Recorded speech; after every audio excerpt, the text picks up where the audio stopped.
Do It Now by Steve Pavlina. When going to college many years ago, I decided to challenge myself by setting a goal to see if I could graduate in only 3 semesters, taking the same classes that people would normally take over a 4-year period. This article explains in detail all the time management techniques I used to successfully pull this off. In order to accomplish this goal, I determined I'd have to take 30 to 40 units per semester, when the average student took 12 to 15 units. It became immediately obvious that I'd have to manage my time extremely well if I wanted to pull this off. I began reading everything I could find on time management and putting what I learned into practice. I accomplished my goal by graduating with 2 Bachelor of Science degrees, computer science and mathematics, in just 3 semesters without attending summer school.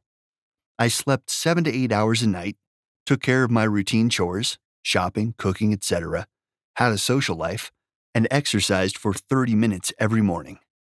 In my final semester, I even held a full-time job, 40 hours a week, as a game programmer, and served as the vice chair of the local Association of Computing Machinery, ACM chapter, while taking 37 units of mostly senior-level computer science and math courses.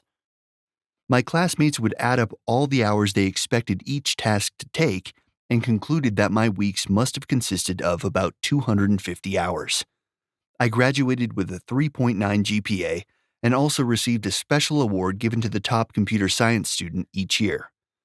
One of my professors later told me that they had an easy time selecting the award recipient once it became clear to them what I was doing.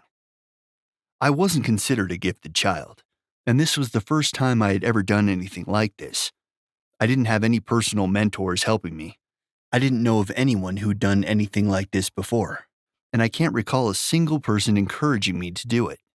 In fact, most people were highly discouraging of the idea when I told them about it. This was simply something I decided to do for myself. If you want a better understanding of where I was at this time in my life and why I decided to attempt such a crazy thing, you might enjoy reading The Meaning of Life intro, which includes the full background story and more details about my motivation for doing this. It took a lot of convincing to get the computer science department chair to approve my extra units every semester, and my classmates often assumed I was either cheating or that I had a twin or that I was just mentally unstable. I get accused of that last one pretty much every week, so maybe there's some truth to it. Most of the time I kept quiet about what I was doing, but if someone asked me how many units I was taking, I didn't deny it. I was perhaps the only student at the university with a 2-page class schedule, so it was easy to prove I was telling the truth if anyone pressed me, but rarely did I ever do so. I didn't tell you this story to impress you, but rather to make you curious as to how I did it. I pulled this off by applying time management concepts that most people simply didn't know, but that were readily available in books and audio programs at the time, 1992 to 1993. The time management habits I learned in college have served me very well in building my business, so I want to share them with you in the hopes that you'll find them equally valuable. They allowed me to shave years off my schooling while also giving me about $30,000 to start my business, all earned in my final semester as a game programmer, mostly from royalties. Without further ado, here's the best of what I've learned about mastering time management. Clarity is key. The first step is to know exactly what you want. In a Taekwondo studio where I used to train, there's a huge sign on the wall that says, "Your goal is to become a black belt." This helps remind each student why she or he is going through such difficult training. When you work for yourself, it's easy to spend a whole day at your desk and accomplish nothing of value. This almost always happens when you aren't really clear about what it is you're trying to do. In the moments when you regain your awareness, ask yourself, what exactly is it that I'm trying to accomplish here? You must know your destination with as much clarity as possible. Make your goals specific and put them in writing. Your goals must be so clear that it would be possible for a stranger to look at your situation objectively and give you an absolute yes or no response as to whether you've accomplished each goal or not. If you cannot define your destination precisely, How will you know when you've arrived? The key period I've found useful for defining and working on specific goals is 90 days, or the length of one season. In that period of time, you can make dramatic and measurable changes if you set crystal clear goals. Take a moment to stop and write down a snapshot description of how you want your life to be 90 days from now. What will your monthly income be? How much will you weigh? Who will your friends be? Where will you be in your career? What will your relationship be like? What will your website look like? Be specific. Absolute clarity will give you the edge that will keep you on course. Just as an airplane on autopilot must make constant corrections to stay on course, you must periodically retarget your goals. Reconnect with your clear written goals by rereading them every morning. Post them on your walls, especially your financial goals. Years ago, during the mid-90s, I went around my apartment putting up signs in every room that said $5,000 per month. That was my monthly business income goal at the time. Because I knew exactly what I wanted, I achieved that goal within a few weeks. I continued setting specific income goals, even amidst occasional setbacks, and I found this process very effective. It wasn't just that it helped me focus on what I wanted. Perhaps even more important is that it made it easy for me to disregard those things that weren't on the path to my goal. For example, if you set a goal to earn $10,000 per month, this can help you stop doing those things that will only earn you $5,000 per month. If you aren't yet at the point of clarity, then make that your first goal. It's a big waste of time to go through life being unclear about what you want. Most people wallow way too long in the state of, I don't know what to do. They wait for some external force to provide them with clarity, never realizing that clarity is self-created. The universe is waiting on you, not the other way around, and it's going to keep waiting until you finally make up your mind. Waiting for clarity is like being a sculptor staring at a piece of marble, waiting for the statue within to cast off the unneeded pieces. Do not wait for clarity to spontaneously materialize. Grab a chisel and get busy. Be flexible. There's a key difference between knowing your destination and knowing the path you will take to get there. A typical commercial airplane is off course 90% of the time, yet it almost always arrives at its destination because it knows exactly where it's going and makes constant corrections along the way. You cannot know the exact path to your goal in advance. I believe that the real purpose of planning is simply so that you remain convinced that a possible path exists. We've all heard the statistic that 80% of new businesses fail in their first 5 years. But a far more interesting statistic is that nearly all of the businesses that succeeded did not do so in the original way they had intended. If you look at successful businesses that started with business plans, you will commonly find that their original plans failed miserably and that they only succeeded by trying something else. It is said that no business plan survives contact with the marketplace. I like to generalize this to say that no plan survives contact with the real world. Renowned author and business consultant Stephen Covey often uses the expression, integrity in the moment of choice. What that means is that you should not follow your plans blindly without conscious awareness of your goals. For instance, let's say you're following your plans nicely. So far, so good. And then an unforeseen opportunity arises. Do you stick to your original plan, thereby missing the opportunity?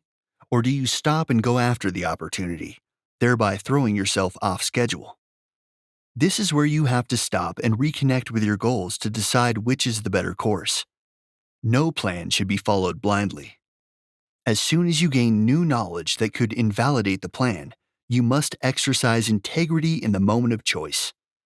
Sometimes you can reach your goals faster by taking advantage of shortcuts that arise unexpectedly. Other times you should stick to your original plans and avoid minor distractions that would take you further from your goals. Be tight on your goals but flexible on your plans. I believe that having a clear goal is far more important than having a clear plan. In school, I was very clear about my end goal. graduate college in only 3 semesters. But my plans were in a constant state of flux. Every day I would be informed of new assignments, projects, or tests, and I had to adapt to this ever-changing sea of activity. If I tried to make a long-term plan for each semester, it would have been rendered useless within 24 hours. Use single handling. Instead of using some elaborate organizing system, I stuck with a very basic pen and paper to-do list. My only organizing tool was a notepad where I wrote down all my assignments and their deadlines. I didn't worry about doing any advanced scheduling or prioritizing. I would simply scan the list to select the most pressing item which fit the time I had available. Then I'd complete it and cross it off the list. If I had a 10-hour term paper to write, I would do the whole thing at once instead of breaking it into smaller tasks. I'd usually do large projects on weekends.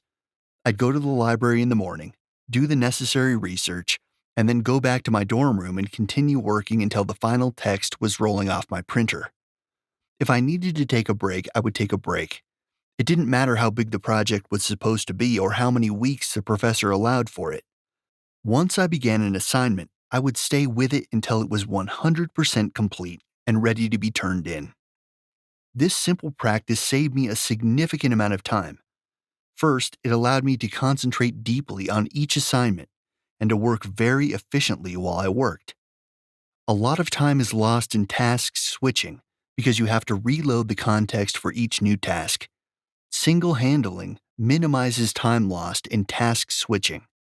In fact, when possible, I would batch up my assignments with a certain subject area and then do them all at once before switching subjects. So I'd do all my math homework in a row until it was all done. Then I'd do all my programming assignments. Then I'd do my general education homework. In this manner, I would put my brain into math mode, programming mode, writing mode, or art mode, and remain in that single mode for as long as possible. Secondly, I believe this habit helped me remain relaxed and unstressed because my mind wasn't cluttered with so many to-do items. It was always just one thing at a time.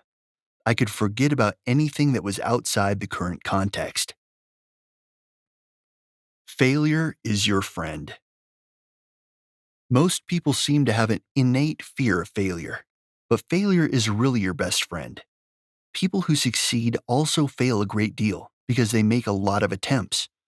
The great baseball player Babe Ruth held the home run record and the strikeout record at the same time. Those who have the most successes also have the most failures. There is nothing wrong or shameful in failing. The only regret lies in never making the attempt. So don't be afraid to experiment in your attempts to increase productivity. Sometimes the quickest way to find out if something will work is to jump right in and do it. You can always make adjustments along the way. It's the ready, fire, aim approach, and surprisingly, it works a lot better than the more common ready, aim, fire approach. The reason is that after you've fired once, you have some actual data with which to adjust your aim. Too many people get bogged down in planning and thinking and never get to the point of action.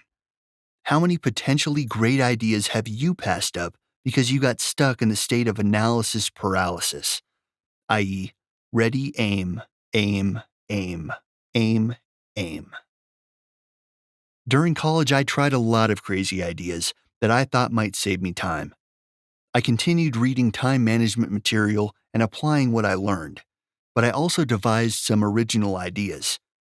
Most of my own ideas were flops, but some of them worked. I was willing to fail again and again for the off chance I might stumble upon something that gave me an extra boost. Understand that failure is not the opposite of success. Failure is an essential part of success. Once you succeed, no one will remember your failures anyway. Microsoft wasn't Bill Gates and Paul Allen's first business venture. Who remembers that their original Trafo data business was a flop? The actor Jim Carrey was booed off many a stage while a young comedian. We have electric light bulbs because Thomas Edison refused to give up, even after 10,000 failed experiments. If the word failure is anathema to you, then reframe it. You either succeed or you have a learning experience. Letting go of the fear of failure will serve you well. If you're excited about achieving a particular goal, but you're afraid you might not be able to pull it off, jump on it and do it anyway. Even if you fail in your attempt, you'll learn something valuable and can make a better attempt next time. If you look at people who are successful in business today, you will commonly see that many of them had a string of dismal failures before finally hitting on something that worked, myself included. And I think most of these people will agree that those early failure experiences were an essential contributing factor to their future successes. My advice to anyone starting a new business is to begin pumping out products or devising services and don't worry much about whether they'll be hits. They probably won't be, but you'll learn a lot more by doing than you ever will by thinking. Do it now. W. Clement Stone, who built an insurance empire worth hundreds of millions of dollars, would make all his employees recite the phrase, "Do it now," again and again at the start of each workday. Whenever you feel the tendency toward laziness taking over and you remember something you should be doing, stop and say out loud, "Do it now, do it now, do it now." I often set this text as my screensaver. There is a tremendous cost in putting things off because you will mentally revisit them again and again, which can add up to an enormous amount of wasted time. Thinking and planning are important, but action is far more important. You don't get paid for your thoughts and plans. You only get paid for your results. When in doubt, act boldly, as if it were impossible to fail. In essence, it is. It is absolutely imperative that you develop the habit of making decisions as soon as possible. I use a 60-second rule for almost every decision I have to make, no matter how big or important.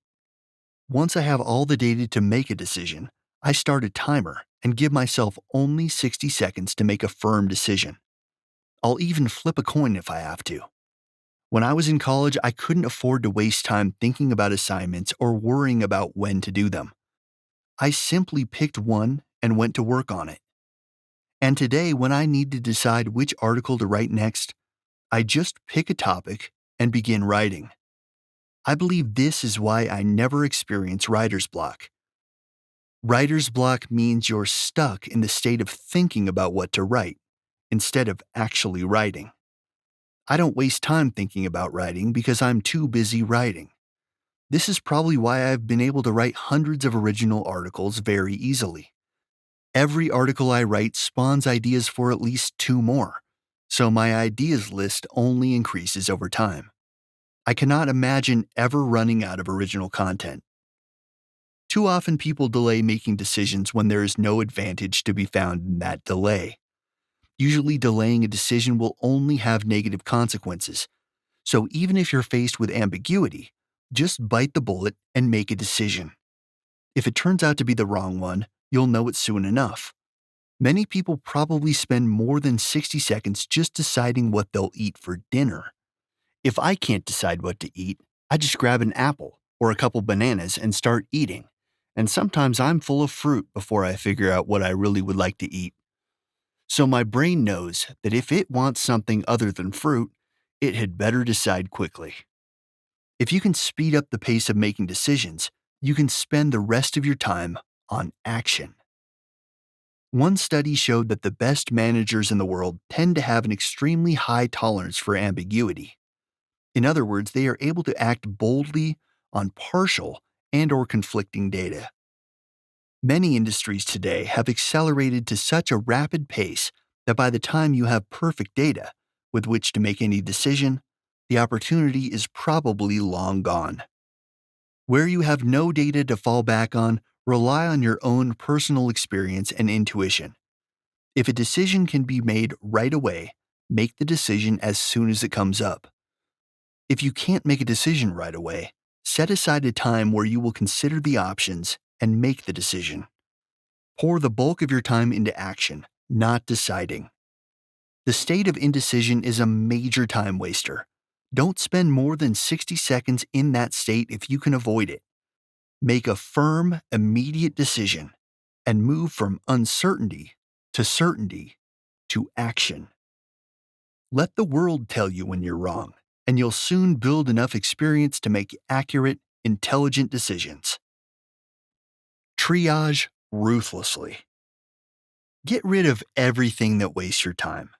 Use the trash can liberally. Apply the rule, when in doubt, throw it out.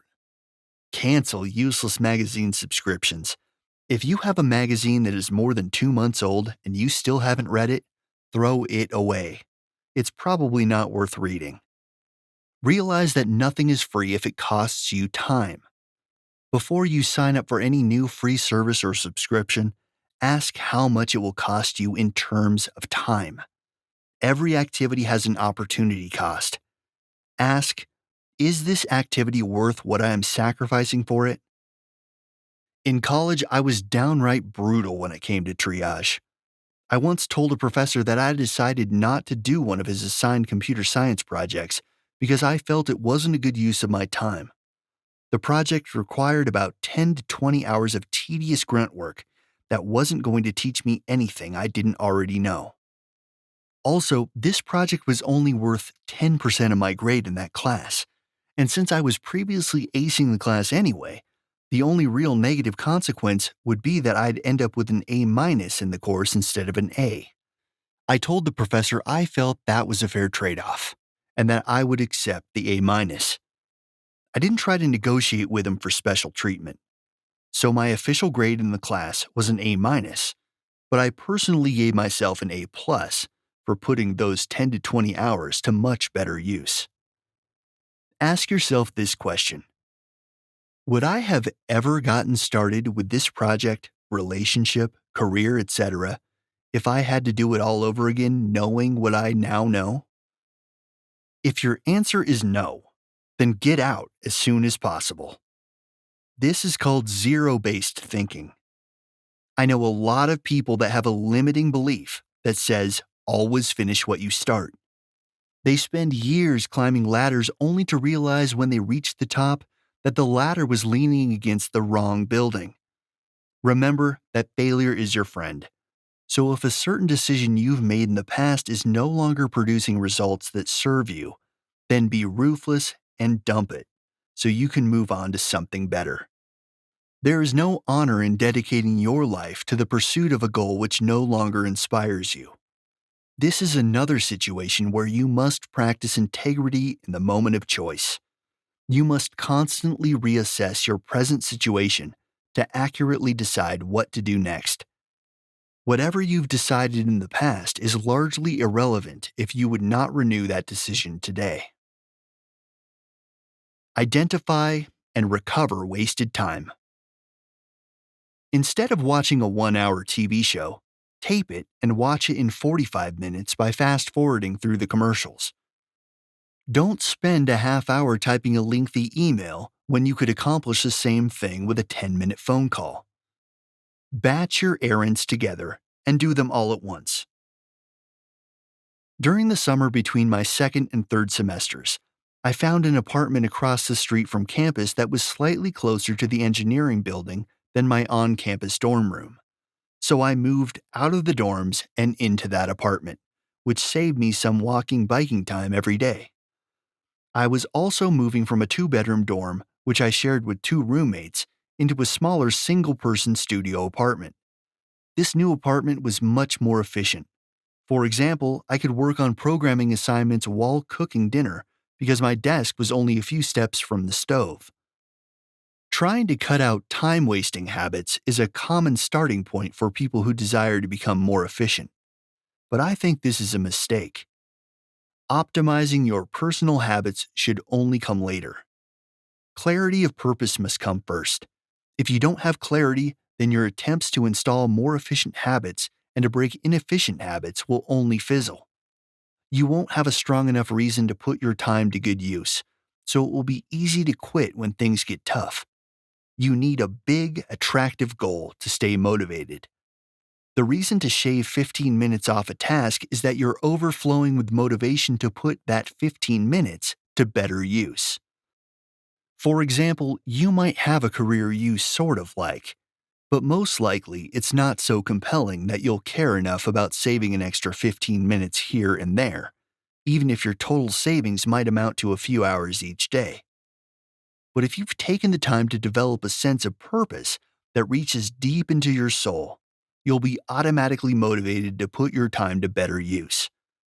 If you get the highest level of your life in order, purpose, meaning, spiritual beliefs, the lower levels will tend to self-optimize.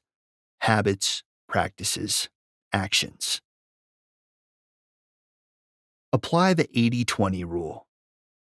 Also known as the Pareto principle, the 80-20 rule states that 20% of a task's effort accounts for 80% of the value of that task. This also means that 80% of a task only yields 20% of the value of that task. In college, I was ruthless in my application of this principle. Some weeks I ditched as many as 40% of my classes because sitting through a lecture was often not the most effective way for me to learn. And I already noted that I would simply refuse to do an assignment if I determined it was not worth my time. There was one math class that I only showed up to twice because I could learn from the textbooks much more quickly than from the lectures. I only showed up for the midterm and final. I would pop my head in at the beginning of each class to drop off my homework, and then again at the end of each class to write down the next assignment. I actually got the highest grade in that class, but the teacher probably had no idea who I was. The other students were playing by the rules, not realizing they were free to make their own rules. Find out what parts of your life belong in the crucial 20% and focus your efforts there. Be absolutely ruthless in refusing to spend time where it simply cannot give you optimal results. Invest your time where it has the potential to pay off big. Guard thy time. To work effectively, you need uninterrupted blocks of time in which you can complete meaningful work. When you know for certain that you won't be interrupted, your productivity is much, much higher. When you sit down to work on a particularly intense task, dedicate blocks of time to the task during which you will not do anything else. I've found that a minimum of 90 minutes is ideal for a single block. You may need to negotiate with the other people in your life to create these uninterrupted blocks of time. If necessary, warn others in advance not to interrupt you for a certain period of time. Threaten them with acts of violence if you must. In school, I would lock my bedroom door when I needed to work, so my roommates would know not to disturb me. While each individual bedroom in the two-bedroom dorm suites was designed for 2 people, 4 people per suite, I paid a bit extra to have a bedroom all to myself. This way, I always had my own private room to work. When I had time to be social, I'd leave the door open, sometimes playing computer games with one of my roommates. If you happen to work in a high interruption environment that's negatively affecting your productivity, change that environment at all costs. Some people have told me that giving their boss a copy of this article helped convince him or her to take steps to reduce unnecessary interruptions. While for some people it's helpful to block off a specific period of time for a task, I find that I work best with long, open-ended stretches of uninterrupted time. I'll often allocate a starting time for a task, but usually not a specific finishing time.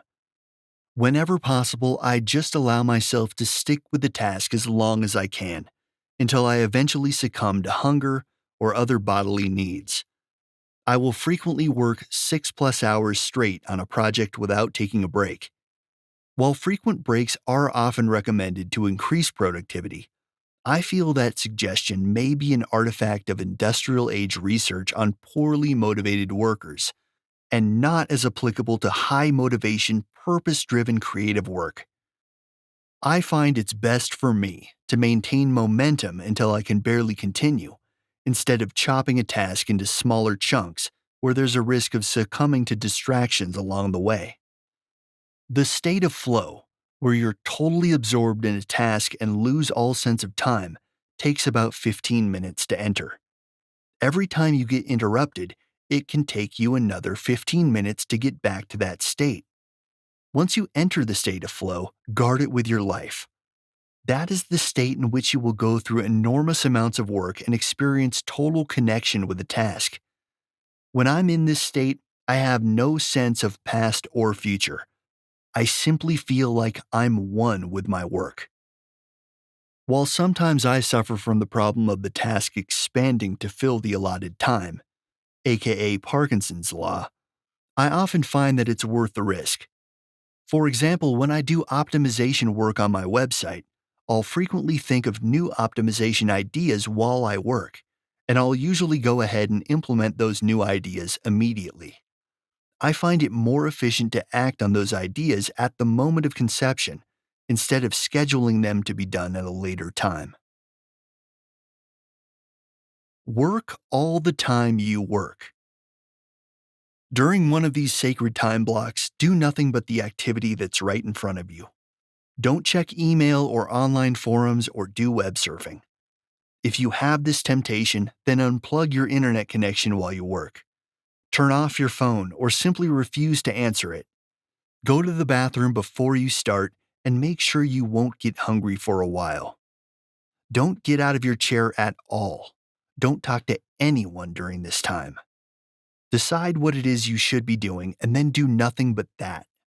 If you happen to manage others, periodically ask them what their number one task is and make sure they're doing nothing but that. If you see someone answering email, then it should be the most important thing for that person to be doing at that particular time.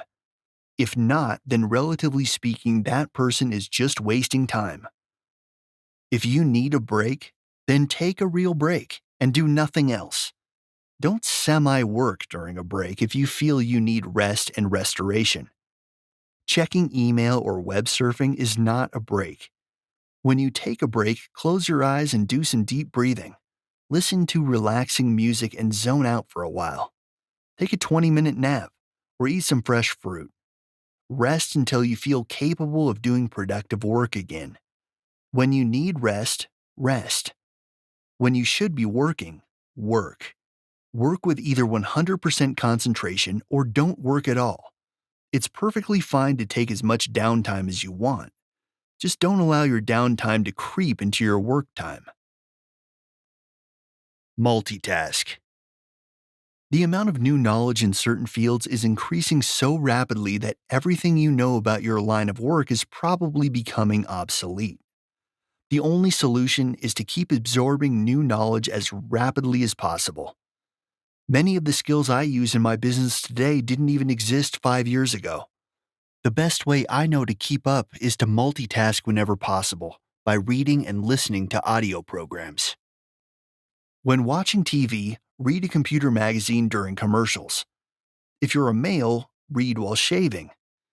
I use an electric shaver and read during the 2 to 3 minutes it takes me to shave each day. This allows me to get through about 2 extra articles a week. That's 100 extra articles a year. This habit is really easy to start. Just grab a couple magazines or print out some articles you wouldn't otherwise have time to read and put them in your bathroom. Whenever you go out, carry at least one folded up article with you. If you ever have to wait in line, such as at the post office or the grocery store, pull out the article and read it. You will be amazed at how much extra knowledge you can absorb just by reading during other non-mental activities. Listen to educational audio programs whenever you can. When you drive your car, always be listening to an audio program. One of the best ways to save time is to learn directly from people who already have the skills you want to master. Audio programs often contain more practical material than what you would learn by taking classes at a university. Whereas people with degrees in marketing or business have been taught by college professors, you can learn about these subjects from millionaires and billionaires who've learned what works in the real world. Multitasking was perhaps the most important low-level skill that allowed me to go through college in 3 semesters. My average weekday involved about 7 or 8 hours of classes, but on Tuesdays during my final semester, I had classes back to back from 9 a.m. until 10 p.m. Because I was taking about a dozen classes each semester, I would have several tests and projects due just about every week. I had no time to study outside of class because most of that time was used for my job, so I simply had to learn everything the first time it came up. If a teacher wrote out something on the board, I would memorize it then and there. I couldn't afford to learn things later and risk falling behind. During my slower classes, I would do homework, work out algorithms for my programming job, or refine my schedule.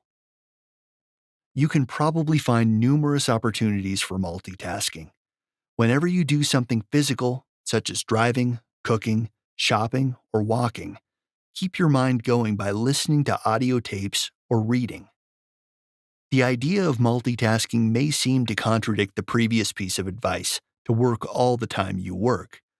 But whereas the previous tip refers to high-intensity work, where you must concentrate all your mental resources in order to do the best job you can, this tip addresses low-intensity work, where you have plenty of capacity to do other things at the same time, like standing in line, cooking dinner, flying on a plane, or walking from point A to point B. Multitasking shouldn't be used where it will significantly degrade your performance on a crucial task, but it should be intelligently used to take advantage of excess capacity. Take real breaks when you need them, but don't waste time in a state of partial effort. It's more efficient to cycle between working flat out and then resting completely. Multitasking allows you to take your productivity to a new level. You might think it would be draining, but many people find it has the opposite effect. For me, it was tremendously energizing to be getting so much done. The harder you work, the greater your capacity for work, and the more restorative your rest will be. Experiment. Everyone is different, so what works for you may well be different than what works for everyone else. You may work best in the morning or late at night. Take advantage of your own strengths and find ways to compensate for your weaknesses. Experiment with listening to music while you work. I find that classical and new age music, especially Mozart, is terrific for web development work. But for most routine tasks, listening to fast-paced techno trance music helps me work a lot faster. I don't exactly know why, but I'm twice as productive when listening to really fast music as compared to listening to no music. On the other hand, music with vocals is detrimental to my productivity because it's too distracting. And when I really need to focus deeply, I'll listen to no music at all. Try a simple experiment for yourself and see if certain forms of music can increase your productivity. For me, the difference was dramatic. Whenever you come up with a wacky new idea for increasing your productivity, test it and see what effect it has. Don't dismiss any idea unless you've actually tried it. Partial successes are more common than complete failures, so each new experiment will help you refine your time management practices. Even the ongoing practice of conducting experiments will help condition you to be more productive. Cultivate your enthusiasm. The word enthusiasm comes from the Greek entheos, which means literally the God within. I really like that definition. I doubt it's possible to master the art of time management if you aren't gushingly enthusiastic about what you're going to do with your time. Go after what really inspires you. Don't chase money, chase your passion. If you aren't enthusiastic about your work, then you're wasting your life. Switch to something else. Consider a new career altogether. Don't beat yourself up if your current career has become stale. Remember that failure is your friend. Listen to that God within you and switch to something that excites you once again. The worst waste of time is doing something that doesn't make you happy. Your work should serve your life, not the other way around. If you're like most people, you can get yourself motivated every once in a while, but then you get caught up and sink back down to a lower level of productivity, and you find it hard to continue with the project. How easy is it to start a new project when your motivation level is high? And how difficult is it to continue once your enthusiasm fades? Since most people are negative to one degree or another, you'll naturally lose your positive charge over time unless you actively cultivate your enthusiasm as a resource. I don't believe in pushing myself to do something I really don't want to do. If I'm not motivated, then getting myself to sit down and work productively is nearly impossible, and the work is almost painful. When you're highly motivated, though, work feels like play. While in college, I could not afford to let my enthusiasm fade, or I'd be dead. I quickly learned that I needed to make a conscious effort to reinforce my enthusiasm on a daily basis. I always had my Walkman cassette player with me. There were no portable MP3 players back then. And while walking from one class to the next, I would listen to time management and motivational tapes. I also listened to them while jogging every morning. I kept my motivation level high by reinforcing my enthusiasm almost hourly.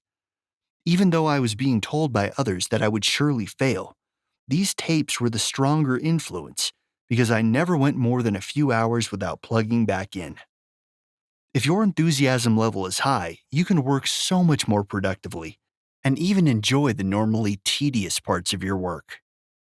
I've always found that whenever I want to take my business to a new level, I must take my thoughts to a new level first. When your thinking changes, then your actions will change and your results will follow. Unless you're a naturally hyper person, your enthusiasm is going to need daily reinforcement. I recommend either listening to motivational tapes or reading inspiring books or articles for at least 15 minutes every day. Whenever I've stopped doing this, I found that self-doubt always returns and my productivity drops off. It's truly amazing how constantly feeding your mind with positive material can maintain your enthusiasm indefinitely. And if you multitask, you can get this benefit without investing any extra time into it. Eat and exercise for optimal energy. During the summer before my last semester in college, 1993, I became a lacto-ovo vegetarian, and I noticed a decent boost in my energy, and especially in my ability to concentrate. 4 years later, 1997, I became a complete vegan, no animal products at all, and this yielded an even bigger boost. For details on why I made this change, see the article, Why Vegan? What you eat can have a profound effect on your productivity. Animal products take significantly more time and energy to digest than plant foods. And when your body must divert extra energy to digestion, it means you have less energy available for productive mental work. Effectively, your work will seem harder while you're digesting meals containing animal products, and you'll be more inclined to succumb to distractions. So, if you find yourself having a hard time focusing on mentally intense work after lunch, your diet may very well be the culprit. Even Benjamin Franklin credited eating lightly at lunchtime as being a significant factor in his productivity. While his colleagues were sluggish and sleepy in the afternoon, he could continue to work productively the rest of the day. Regular exercise is also necessary to maintain high energy and mental clarity. In college, I would go running for 30 minutes first thing every morning before breakfast. And of course, I'd be listening to motivational and educational tapes at the same time. This daily renewal kept me in good physical condition and helped me maintain my ideal weight. Furthermore, my class schedule kept me zigzagging around campus each day to attend all my classes, and I'd usually have to carry a 20 to 30 pound backpack full of textbooks with me. So even though I spent most of my weekdays sitting in classrooms, I still got plenty of daily exercise. If you want to master time management, it makes sense to hone your best time management tool of all, your physical body. Through diet and exercise, you can build your capacity for sustained, concentrated effort, so even the most difficult work will seem easier. If you currently find yourself overweight, take a trip to a local gym or a sporting goods store and find a dumbbell or two that weighs as much as the excess fat you're carrying around. Pick it up and walk around with it for a while. Become aware that this is what you're carrying around with you every day. Imagine how much lighter and easier everything would be if you could permanently put that weight down. Carrying some extra weight for training purposes is one thing, but if that weight is in the form of body fat, then you're never able to put it down and enjoy the benefits of that training. Make a committed decision to shed those extra pounds and enjoy the lifelong benefits of living in a more efficient physical vehicle. Maintain balance. I don't think it's easy to sustain long-term productivity, health, and happiness if your life is totally unbalanced. To excel in one area, you can't let other areas lag behind and pull you down. While in college, I made an effort to take off a full day each week to have a personal life. I exercised, went to parties, attended club meetings, played computer games and pool, and even had time to vacation in Las Vegas during my final semester. The high turnover rates at the end of Death March projects are caused by a lack of balance. To focus exclusively on your primary work at the expense of every other area of your life will only hurt you in the long run. Maintain balance by paying attention to every area in your life. As you grow in your career, be sure that your personal life grows as well. Probably my biggest regret about going through college in 3 semesters is that I never had a girlfriend during this time.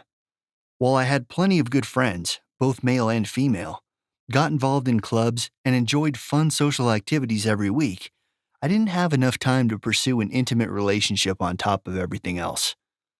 I remember one instance where a girl I knew was clearly interested in pursuing a relationship with me, and she started machinating to spend more time alone with me.